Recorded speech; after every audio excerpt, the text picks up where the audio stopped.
ദൈവനാമത്തിന് മഹത്വം ഉണ്ടാകട്ടെ. എൻ്റെ പേര് നീഷ്മോൾ. ഞാൻ കോട്ടയത്തു നിന്ന് വരുന്നു. ഞാൻ ഇവിടെ വന്ന് ഉടമ്പടി എടുത്തത് നവംബർ 30, 2022. എനിക്ക് കൃപാസനത്തെ പറ്റി അറിയാൻ സാധിച്ചത് 2022 ഫെബ്രുവരിയിലായിരുന്നു. ഞാനൊരു നേഴ്സാണ്, സൗദിയിൽ വർക്ക് ചെയ്യുകയാണ്. അപ്പോൾ ഞാൻ OET എക്സാം എഴുതിയായിരുന്നു. ഫസ്റ്റ് അറ്റംപ്റ്റിൽ എനിക്കൊരു 10 മാർക്കിനാണ് സബ്ജക്റ്റ് എല്ലാം പോയത്. അപ്പം രണ്ടാമത്തെ അറ്റംപ്റ്റ് എടുക്കുന്ന സമയത്ത് എനിക്ക് യൂട്യൂബിൽ ഇവിടുത്തെ സാക്ഷ്യങ്ങൾ കയറി വന്നു. പൊതുവെ ക്രിസ്ത്യാനിയാണെങ്കിലും ഒരു വലിയ വിശ്വാസമൊന്നും ഇല്ലാത്തൊരു വ്യക്തിയായിരുന്നു ഞാൻ. ഒരു പ്രാർത്ഥന പോലും നിരജുവ ചൊല്ലത്തില്ലായിരുന്നു. അപ്പം അങ്ങനെയുള്ള എനിക്ക് സാക്ഷ്യങ്ങളൊക്കെ വലിയ വിശ്വാസമൊന്നും ഇല്ലാത്തതായിരുന്നു. പക്ഷേ കൃപാസനത്തിലെ ഒരു സാക്ഷ്യം എന്നെ ഭയങ്കരമായിട്ട് എനിക്കൊരു പ്രചോദനം തന്നു. എനിക്ക് വല്ലാത്തൊരു പ്രത്യാശ തോന്നി. ഇവിടെ വന്ന് ഞാൻ അല്ലെങ്കിൽ പ്രാർത്ഥിച്ച് കഴിഞ്ഞാൽ, മാതാവിൻ്റെ അടുത്ത് പ്രാർത്ഥിച്ച് കഴിഞ്ഞാൽ ഞാൻ പാസ്സാകുമെന്ന്.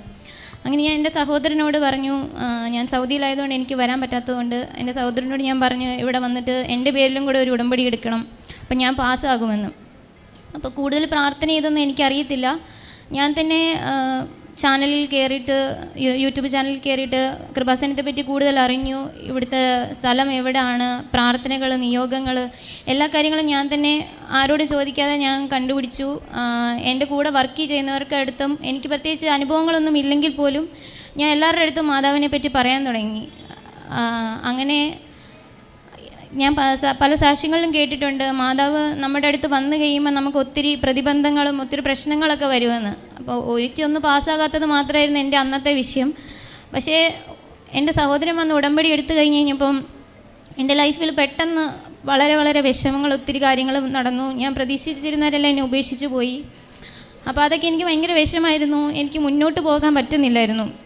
OET എക്സാം എഴുതിയെങ്കിൽ പോലും എനിക്കൊരു വാശിയോ അല്ലെ എനിക്കൊന്നും മുന്നോട്ടൊരു എന്താ ചെയ്യേണ്ടത്, അല്ല എൻ്റെ ജീവിതം കൊണ്ട് ദൈവം എന്താ ആഗ്രഹിക്കുന്നതെന്ന് എനിക്ക് മനസ്സിലാവുന്നില്ലായിരുന്നു.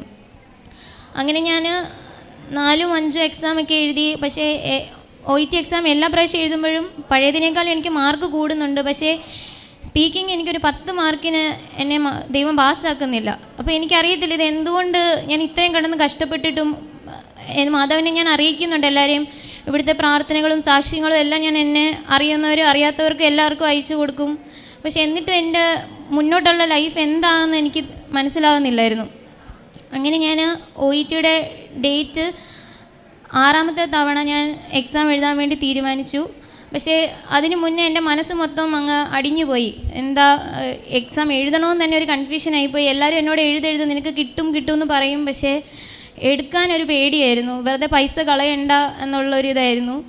അങ്ങനെ ഞാൻ എന്നെ കൂടുതലും മാതാവ് എൻ്റെ അടുത്ത് വന്നിരുന്നത് എല്ലാവരും സാക്ഷ്യത്തിനകത്ത് കേട്ടിട്ടുണ്ട്, മണമായിട്ട് വല്ല പ്രത്യക്ഷപ്പെട്ടൊക്കെ മാതാവ് വന്നിട്ടുണ്ട്. പക്ഷേ എൻ്റെ ലൈഫിൽ അങ്ങനെയൊന്നും വരുന്നില്ല. അപ്പം ഞാൻ മാതാവിൻ്റെ അടുത്ത് ചോദിക്കുക, എന്തുകൊണ്ട് എൻ്റെ അടുത്ത് വരുന്നില്ല, എനിക്ക് എന്തുകൊണ്ട് അറിയാൻ പറ്റുന്നില്ല എന്ന്. പക്ഷേ ഞാൻ കൂടുതലും മാതാവിനെ അറിഞ്ഞത് ഞാൻ കത്തിക്കുന്ന തിരിയിൽ കൂടിയാണ്. അപ്പം തിരിയിൽ മാതാവ് എനിക്ക് എന്തെങ്കിലും ഒരു അടയാളം കാണിച്ചു തന്നുകൊണ്ടിരിക്കും. കൂടുതൽ എനിക്കൊരു പുഷ്പങ്ങളായിട്ടായിരുന്നു മാതാവ് കാണിച്ചു തന്നുകൊണ്ടിരുന്നത്. അപ്പം ഞാനിങ്ങനെ ഡേറ്റ് എടുക്കാൻ കൺഫ്യൂഷനായിട്ട് ഇരിക്കുന്ന സമയത്ത് ഞാൻ മാതാവിനോട് പ്രാർത്ഥിച്ചു, എനിക്കൊരു എന്തെങ്കിലും ഒരു അടയാളം കാണിച്ചതാണ് എനിക്ക് മുന്നോട്ട് പോകാൻ വേണ്ടി. അപ്പം മാതാവ് എനിക്ക് 2 തിരിയിൽ കാണിച്ചു തന്നു. ഞാൻ പലരെയും കാണിച്ചു, ഇത് 2 തന്നെയാണോ അതോ വേറെ എന്തെങ്കിലും നമ്പർ വല്ലതും ആണോ, എൻ്റെ തോന്നലായിരിക്കും എന്ന് ഓർത്ത്. പക്ഷെ എല്ലാവരും പറഞ്ഞു, ചിലർ പറഞ്ഞു ക്വസ്റ്റ്യൻ മാർക്കാണ്, ചിലർ പറഞ്ഞു അത് 2 തന്നെയാണ്. അപ്പോൾ എനിക്ക് മനസ്സിലായില്ല, ഇതൊരു ഡേറ്റാന്ന് തീരുമാനിക്കാനുള്ള ബോധം എനിക്കില്ലായിരുന്നു. ഞാനെങ്ങനെ പെട്ടെന്ന് ഗൂഗിളിൽ അടുത്ത് വരുന്ന OETയുടെ ഡേറ്റ് നോക്കിയപ്പോൾ അതിനകത്ത് ഡിസംബർ 2, ഈ 2022 ഡിസംബർ 2 കിടക്കുന്നു. എനിക്ക് പഠിക്കാൻ പോലും ഒരു ടൈമില്ല, കറക്റ്റ് 1 മാസം പോലും ഇല്ല.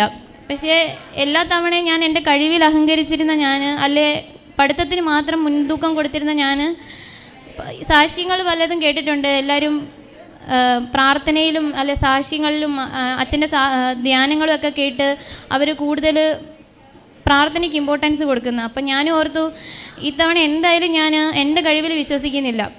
എന്ത് തന്നെ ആണെങ്കിലും ഞാൻ പഠിക്കാൻ വലിയ കൂടുതലൊന്നും എന്നെ കൂടെ പഠിക്കാനും പറ്റത്തില്ല. അങ്ങനെ ഞാൻ സാക്ഷ്യങ്ങളും ധ്യാനവും എല്ലാം കൂടി ഞാൻ അച്ഛനെ ഇതിന് മുന്നേ ഞാൻ കഴിഞ്ഞ വർഷം വന്നപ്പോൾ കണ്ടിരുന്നു. അപ്പം അച്ഛൻ എനിക്ക് തന്ന കാശുരൂപവും അതെല്ലാം വെച്ചുകൊണ്ടാണ് ഞാൻ പ്രാർത്ഥിക്കുന്നത്. ഞാൻ പ്രാർത്ഥിക്കുമ്പോൾ പറയും, എൻ്റെ കഴിവിലല്ല, ദൈവത്തിൻ്റെ നാമം മഹത്വപ്പെടുത്താൻ വേണ്ടി എന്നെ ഈ പ്രാവശ്യം എക്സാം പാസ്സാക്കണം. പക്ഷേ എന്നിരുന്നാലും എനിക്കൊരു ഉറപ്പില്ലായിരുന്നു. അങ്ങനെ ഞാനിവിടെ ഡിസംബർ 18, 2022 എൻ്റെ റിസൾട്ട് വന്നു. 6ാമത്തെ തവണ ഞാൻ OET പാസ്സായി. എക്സാമിന് പോയപ്പോഴാണേലും എൻ്റെ മുന്നിൽ ഞാൻ ഓരോ അടയാളങ്ങൾ അന്വേഷിച്ചുകൊണ്ടിരുന്നു. അപ്പം മാതാവിനെ കാണാൻ പറ്റും, അല്ല മാതാവ് എന്തെങ്കിലും ഒരു അടയാളം കാണിക്കുമെന്ന് ഓർത്ത് ഞാൻ എല്ലായിടത്തും പരതി. ഞാൻ എനിക്ക് സ്പീക്കിംഗ് ആണ് ഏറ്റവും ടഫ്. സ്പീക്കിങ്ങിന് ഞാൻ പോയപ്പം സാധാരണ സ്ത്രീകളാണ് ഇത്രയും പ്രാവശ്യം ഞാൻ എക്സാം എഴുതുമ്പോഴും എൻ്റെ ഇൻ്റർലോക്യൂട്ടറായിട്ട് വന്നിരിക്കുന്നത്. പക്ഷേ ഈ തവണ വന്നത് ഒരു സാറായിരുന്നു. അപ്പം എനിക്ക് ഭയങ്കര പേടിയായി. അപ്പം ഞാൻ ഓർത്തു മാതാവ് എന്നെ കൈവിട്ടു എന്ന് ഓർത്തു. പക്ഷേ ഞാൻ ഓർത്തു ഓക്കെ, ദൈവം എൻ്റെ അടുത്ത് വന്നതാ, ഒരാണിൻ്റെ രൂപത്തിൽ ദൈവം തന്നെ വന്നതാ. അപ്പം ആ വ്യക്തി എന്നോട് കയറിയപ്പോൾ തന്നെ ചോദിച്ചു, താൻ ഇത് എത്രാമത്തെ തവണ ഈ എക്സാം എഴുതുന്നതെന്ന് ചോദിച്ചു. ഞാൻ പറഞ്ഞത് 6ാമത്തെ തവണ. അപ്പോൾ പുള്ളി എൻ്റെ അടുത്ത് പറയുക, ഈ 6 തവണയും താൻ എന്തുകൊണ്ട് ഫെയിലായി പോകുന്നു? അപ്പം ഞാൻ പറഞ്ഞു, എൻ്റെ സ്പീക്കിംഗ് എനിക്ക് ഭയങ്കര പേടിയാണ്. അപ്പോൾ പുള്ളി പറഞ്ഞു, ഇത് നിൻ്റെ ലാസ്റ്റ് ചാൻസാ, ഇനി നീ മേലെ ഇങ്ങോട്ട് കയറി വന്നേക്കല്ല്, നീ എന്തായാലും ഈ പ്രാവശ്യം പാസ്സാകുമെന്ന് പറഞ്ഞു. അങ്ങനെ ഞാൻ പോലും വിചാരിക്കാതിരുന്ന സമയത്ത്, ഒരു പ്രതീക്ഷ ഇല്ലാതിരുന്ന സമയത്ത് ദൈവം എന്നെ പാസ്സാക്കി. അത് മാതാവ് വഴിയായിട്ടാണ്. അതിൻ്റെ കൂടെ തന്നെ എനിക്ക് പറയാനുള്ളത്, എൻ്റെ ഒരു നിയോഗമായിരുന്നു എനിക്കൊരു വീട് വേണം എന്നുള്ളത്. അതിന് മുന്നേ എൻ്റെ വീടിനെ പറ്റി, എൻ്റെ കുടുംബത്തെ പറ്റി പറയാം. എൻ്റെ അച്ഛന് സ്ട്രോക്ക് വന്നു, അല്ലാതെ പാർക്കിൻസൻ്റെ അസുഖമുണ്ട്. എൻ്റെ അമ്മയ്ക്ക് ഒരു അറ്റാക്ക് വന്നതാണ്. എനിക്കൊരു അനിയത്തിയും ഒരു ചേട്ടനും ഉണ്ട്. എൻ്റെ ചേട്ടനും വയ്യാത്തതാണ്. അപ്പം എൻ്റെ കുടുംബത്തിന് മുന്നോട്ട് പോകേണ്ട ഒരു വ്യക്തി ഞാനാണ്. അപ്പം ഞാനൊന്ന് തളർന്ന് വീണ് കഴിഞ്ഞ് കഴിഞ്ഞാൽ അവരെല്ലാവരും മൊത്തത്തിൽ എൻ്റെ കുടുംബം മൊത്തം തകർന്ന് വീഴും. അപ്പം ഒരു വീട് വേണമെന്ന് ഞങ്ങൾക്കൊരു കടമുറി പോലെയായിരുന്നു. അതിനകത്ത് താഴത്തെ ഗ്രൗണ്ട് ഫ്ലോറിലാണ് ഞങ്ങൾ താമസിക്കുന്നത്. അവിടെ വെട്ടം വെളിച്ചമൊന്നും ഇല്ല. അപ്പോൾ ഒന്ന് മേളിലോട്ട് എൻ്റെ അച്ഛനായിട്ടൊന്നും കയറാൻ പോലും പറ്റത്തില്ലാത്തൊരു സിറ്റുവേഷനുള്ള വീടായിരുന്നു എൻ്റേത്. അപ്പോൾ ഞാൻ എൻ്റെ ജസ്റ്റ് ഒരു നിയോഗമായിട്ട് വെച്ചതേ ഉള്ളൂ. അപ്പോൾ ഈ OET കിട്ടാതിരുന്ന സമയത്ത് ഞാൻ എപ്പോഴും ദൈവത്തിൻ്റെ അടുത്ത് ചോദിക്കുക, എൻ്റെ ലൈഫ് കൊണ്ട് ദൈവം എന്താ ആഗ്രഹിക്കുന്നത്, അല്ലെ എനിക്ക് എന്തുകൊണ്ട് മുന്നോട്ട് പോകാൻ പറ്റുന്നില്ല. അപ്പം പെട്ടെന്നാണ് എനിക്കൊരു വീടിൻ്റെ കാര്യം എൻ്റെ തലയിൽ ആലോചന വന്നു. ഞാൻ പെട്ടെന്ന് വീട്ടിൽ കാര്യം പറഞ്ഞു. എനിക്കെന്നെ അറിയത്തില്ല, പല പ്രതിബന്ധങ്ങൾ വന്നിട്ട് പോലും ഒരു നല്ലൊരാളെ കോൺട്രാക്റ്റ് എടുത്ത് പെട്ടെന്ന് തന്നെ ഇപ്പം 6 മാസത്തിനുള്ളിൽ എൻ്റെ വീട് പണി പൂർത്തിയായി. ഞാനിപ്പം കഴിഞ്ഞ ആഴ്ച എൻ്റെ കയറതാമസമായിരുന്നു. അതിനുള്ള പൈസ ഒരു 35 ലക്ഷം രൂപ എനിക്കറിയത്തില്ല ആര് സഹായിച്ചു. എന്നെ സഹായിക്കാൻ വേണ്ടി ദൈവം ഒത്തിരി പേരെ എൻ്റെ മുന്നിൽ കൊണ്ടുവന്നു. ഒരു കുറച്ച് പൈസ പോലും എടുക്കാനില്ലാത്ത ഞങ്ങൾക്കിപ്പോൾ ഒരു 35 ലക്ഷം രൂപയുടെ നല്ലൊരു ഭവനം എൻ്റെ വീട് പുതുക്കി പണിയാമെന്ന് ഞാൻ ഓർത്താ. പക്ഷേ പുതിയൊരു വീട് വെക്കുമെന്ന് സ്വപ്നത്തിൽ പോലും വിചാരിച്ചിട്ടില്ല. അതിനകത്ത് എല്ലാ കാര്യത്തിനും എൻ്റെ കൂടത്തിൽ മാതാവായിരുന്നു നിന്നത്. മുന്നോട്ട് പോകാൻ പറ്റാത്ത അവസ്ഥയിൽ ഇന്ന് ഞായറാഴ്ച ഞാൻ തിരിച്ചു പോവുകയാണ് സൗദിയിലോട്ട്. ഇപ്പം ഞാൻ അത്ര സന്തോഷത്തിലാണ്. എൻ്റെ വീട്ടുകാർക്ക് ഇനി വിഷമിക്കേണ്ട കാര്യമില്ല. അവരൊരു നല്ല വീട്ടിലല്ല താമസിക്കുന്നതെന്ന്. എന്തൊരു അത്യാവശ്യത്തിനും വീടിന് മുറ്റത്ത് ഇറങ്ങിക്കഴിഞ്ഞാൽ വണ്ടി വരും. അങ്ങനെ ഒരു സിറ്റുവേഷനിൽ ദൈവം മാതാവ് എന്നെ ഒത്തിരി സഹായിച്ചു. അതുപോലെ തന്നെ എൻ്റെ വേറെ നിയോഗമാണ്, എൻ്റെ അനിയത്തി ഡയറ്റീഷ്യനാണ്. അവൾക്കും പുറത്തോട്ട് പോകാനുള്ള ഒരു ചാൻസിന് വേണ്ടി ഞാൻ മാതാവിൻ്റെ അടുത്ത് ഒരു നിയോഗം വെച്ചിരുന്നു. അവൾ ഇന്ന് IELTS പാസ്സായി. ഇത്രയും അനുഗ്രഹങ്ങൾ തന്ന മാതാവിനും ഈശോയ്ക്കും ഒത്തിരി നന്ദി. അതുപോലെ തന്നെ എൻ്റെ ആധ്യാത്മിക ജീവിതത്തിൽ ഞാൻ പറഞ്ഞ പോലെ ഞാൻ ഒരു പ്രാർത്ഥിക്കുന്ന ഒരാളൊന്നും അല്ലായിരുന്നു. ഇന്ന് ഞാൻ മാതാവിനെ അറിയുന്നവരെ എല്ലാവരെയും ഞാൻ അറിയിക്കുന്നുണ്ട്. പത്രം എൻ്റെ കയ്യിൽ കിട്ടുന്ന പത്രം എല്ലാവർക്കും ഞാൻ കൊടുക്കും. ഞാൻ കുമ്പസാരമൊക്കെ എനിക്ക് തോന്നുന്നു 1 വർഷം 2 വർഷമൊക്കെ കൂടുമ്പോഴായിരുന്നു ഞാൻ കുമ്പസാരിച്ചുകൊണ്ടിരുന്നത്. ഇപ്പം ഞാൻ ഒരു 2 ആഴ്ച കൂടുമ്പോൾ കുമ്പസാരിക്കുന്നുണ്ട്. ഞാൻ സൗദിയിലായിരുന്ന സമയത്ത് എനിക്ക് കുർബാന കൂടാൻ പറ്റത്തില്ലായിരുന്നു. പക്ഷേ ഞാൻ എന്നും ഓൺലൈനിൽ കുർബാന കൂടുമായിരുന്നു.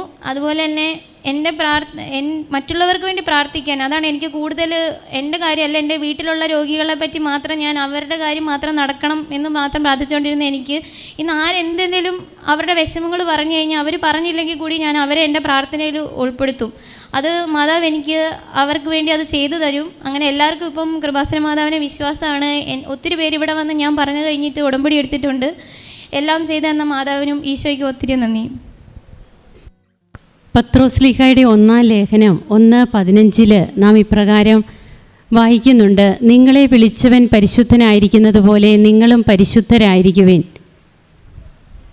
ഉടമ്പടിയിലൂടെ പരിശുദ്ധി നിറഞ്ഞ ഒരു ജീവിതം നയിക്കുന്നതിലേക്ക് എങ്ങനെയാണ് യുവജനങ്ങളൊക്കെ ആകൃഷ്ടരാകുന്നത്? എൻ്റെ പിതാവിനാൽ ആകർഷിക്കപ്പെടാതെ ആർക്കും എൻ്റെ അടുത്ത് വരാൻ സാധിക്കില്ല എന്ന് ഈശോ പറഞ്ഞിട്ടുണ്ട്. നാമല്ല ഇവിടെ ഇരിക്കുന്ന നാം ഓരോരുത്തരും നാം പറഞ്ഞിട്ടോ നാം ചിന്തിച്ചിട്ടോ വന്നവരല്ല. നമുക്ക് ദൈവമാണ് നമ്മെ ഇങ്ങോട്ട് കൊണ്ടുവന്നത്. ആ ഒരു ബോധ്യമാണ് നമുക്ക് ആദ്യമേ ഉണ്ടാകേണ്ടത്. അങ്ങനെ തൻ്റെ ജീവിതം എന്തായിരുന്നു, ഇവിടെ വന്ന് സാക്ഷ്യം പറയുമ്പോൾ ചെറുപ്പക്കാരായ കുട്ടികളൊക്കെ പറയുമ്പോൾ അവരുടെ ജീവിതത്തിൽ അവർ അത്രയേറെ ബോധ്യങ്ങൾ നിറഞ്ഞവരായിട്ടാണ് അവർ പറയുക. അല്ലെങ്കിൽ ഒരു ചെറുപ്പക്കാരും വന്ന് തങ്ങൾ ഇങ്ങനെയുള്ള വ്യക്തികളായിരുന്നു, ഇന്നിപ്പോൾ ഇങ്ങനെയാണ്, ഇനി മുൻപോട്ടും ഇങ്ങനെ പോകുവാൻ ആഗ്രഹിക്കുന്നു, നല്ല നല്ല മാറ്റങ്ങളൊക്കെ തങ്ങളിലുണ്ട്, ഇങ്ങനെയൊക്കെ പറയണമെങ്കിൽ തീർച്ചയായും അവരറിഞ്ഞ് അനുഭവിച്ച ഒരു ദൈവത്തിൻ്റെ ഒരു സ്നേഹവും കരുതലുമാണ് അവരെ അതിന് നിർബന്ധിക്കുന്നത്. അതുകൊണ്ടാണ് തിരുവചനം പറയുന്നത്, നിങ്ങളെ വിളിച്ചവൻ പരിശുദ്ധനായിരിക്കുന്നത് പോലെ നിങ്ങളും പരിശുദ്ധരായിരിക്കുവിൻ. ഇങ്ങനെയുള്ള അനുഭവ സാക്ഷ്യങ്ങൾ നാം കേൾക്കുമ്പോൾ തീർച്ചയായും നമുക്ക് നമ്മുടെ ജീവിതത്തിലും നമുക്കും ഇതൊക്കെ സാധിക്കും. ഇതും മറ്റാർക്കെങ്കിലുമൊക്കെ ചെയ്യാൻ പറ്റുന്ന കാര്യങ്ങളല്ല. എൻ്റെ ജീവിതത്തിൽ എനിക്കും ഈശോയെ അനുഭവിക്കാനും അനുഭവിച്ച ഈശോയെ പ്രഘോഷിക്കാനും എനിക്കും സാധിക്കും എന്നുള്ള ഒരു ഉറച്ച തീരുമാനവും നമ്മുടെ ബോധ്യത്തിൽ നിന്നാണ് ആ തീരുമാനം വരിക. അങ്ങനെ അനുഭവങ്ങളുമൊക്കെ നമുക്കുണ്ടാകുമ്പോൾ നമുക്കും ഇതേപോലെ വന്ന് സാക്ഷ്യം പറയാൻ പറ്റും. എങ്ങനെയാണ് ഈ മകള് ഈശോയിലേക്ക് അടുത്തത്? ജപമാലയൊക്കെ സമ്പൂർണ്ണ ജപമാല ചൊല്ലുന്ന വ്യക്തിയായി 1-2 വർഷം കൂടി കുമ്പസാരിച്ചിരുന്ന വ്യക്തികളൊക്കെ പിന്നീട് എങ്ങനെ ഉടമ്പടിയിലൂടെ കൂദാശ ജീവിതത്തിലേക്ക് വരുന്നു. കത്തോലിക്ക സഭയോട് ചേർന്ന് നിന്ന് പോകുന്നതിനുള്ള ഒരു ജീവിതം തന്നെയാണ് ഉടമ്പടി ജീവിതം. അത് നമ്മെ മറ്റൊന്നിനും മറ്റാരുടെയും നിർബന്ധം കൊണ്ടുമല്ല, നമുക്ക് ബോധ്യം കിട്ടുകയാണ് ഇത് ഇങ്ങനെയൊക്കെയാണ്. അല്ലാതെ നാം എന്തെങ്കിലും നൊവേന പ്രാർത്ഥന പ്രാർത്ഥിച്ചു കൊണ്ടിരുന്നിട്ട് പിന്നീട് നമുക്ക് കിട്ടിയ അനുഗ്രഹങ്ങളുടെ കാര്യങ്ങളല്ല ഇവിടെ പറയുക. ഇവിടെ നമ്മുടെ ഭാഗത്ത് നിന്ന് നാം വില കൊടുക്കുന്നുണ്ട്. ആ വിലയാണ് ഒരു എക്സ്ട്രാ എഫേർട്ട്. വിശേഷ വിധിയായി നിങ്ങൾ എന്ത് ചെയ്യുന്നു എന്ന് കർത്താവ് ചോദിക്കുമ്പോൾ നമുക്ക് പറയാൻ കഴിയണം, വിശേഷ വിധിയായിട്ട് ഞാൻ ചെയ്യുന്നത് എൻ്റെ ജീവിതം തന്നെയാണ്. കാരുണ്യ പ്രവൃത്തികൾ, പ്രേക്ഷിത പ്രവർത്തനം. എങ്ങനെയാണ് ഈ മകൾക്ക് തൻ്റെ കുടുംബത്തെ താനാണ് താങ്ങി നിർത്തേണ്ടതെന്നുള്ളൊരു ബോധ്യമുണ്ടാകുന്നത്? ആ ഒരു ബോധ്യമൊക്കെ കിട്ടിക്കഴിയുമ്പോൾ കുടുംബത്തിന് വേണ്ടി നിലകൊള്ളുന്നു. ഞാൻ തളർന്നു പോയാൽ എൻ്റെ കുടുംബം തന്നെ തളർന്നു പോകുമെന്നുള്ള ബോധ്യങ്ങൾ വരുന്നു. അങ്ങനെ തനിക്ക് തൻ്റെ സ്വന്തം പ്രയത്നത്താൽ 35 ലക്ഷം രൂപയുടെ ഒരു വീട് തനിക്കുണ്ടാക്കുവാൻ കഴിഞ്ഞു. അതൊന്നും തൻ്റെ കഴിവല്ല, അതിനൊക്കെ ദൈവം തന്നെയാണ് സഹായിച്ചത്. എങ്ങനെ ആ പൈസയൊക്കെ കിട്ടി, ആരൊക്കെ തന്നെ സഹായിച്ചു? അതാണ് വഴി അടഞ്ഞിരിക്കുമ്പോൾ തുറക്കുന്ന വഴിയാണ് ഉടമ്പടിയുടേതെന്ന് നാം പറയുക. അങ്ങനെ ജീവിത പ്രതിസന്ധികളിൽ നമുക്ക് തളരാതിരിക്കാം. ജീവിത പ്രതിസന്ധികൾ ഉണ്ടെങ്കിൽ നമുക്ക് സന്തോഷിക്കാം. തീർച്ചയായും അത് ദൈവം നമ്മുടെ കൂടെ ഇറങ്ങി വരുന്ന സാഹചര്യങ്ങളാണ്. നിരാശരാകണ്ട, നമുക്ക് പ്രത്യാശയോടെ ദൈവത്തെ സമീപിക്കാം. കാരുണ്യ പ്രവർത്തികളും പ്രേക്ഷിത പ്രവർത്തനവും വഴി നമുക്ക് മുമ്പോട്ട് പോയി കർത്താവിനെ തന്നെ തൊടുന്നവരാകാം. അങ്ങനെ കൂടുതൽ കൃപകൾ നേടി നമുക്ക് സാക്ഷ്യം പറയാം. കരങ്ങളടിച്ച് ഈശോയ്ക്കും അമ്മയ്ക്കും നമുക്ക് നന്ദി പറയാം. ദൈവത്തെ ആരാധിക്കാം, മഹത്വപ്പെടുത്താം.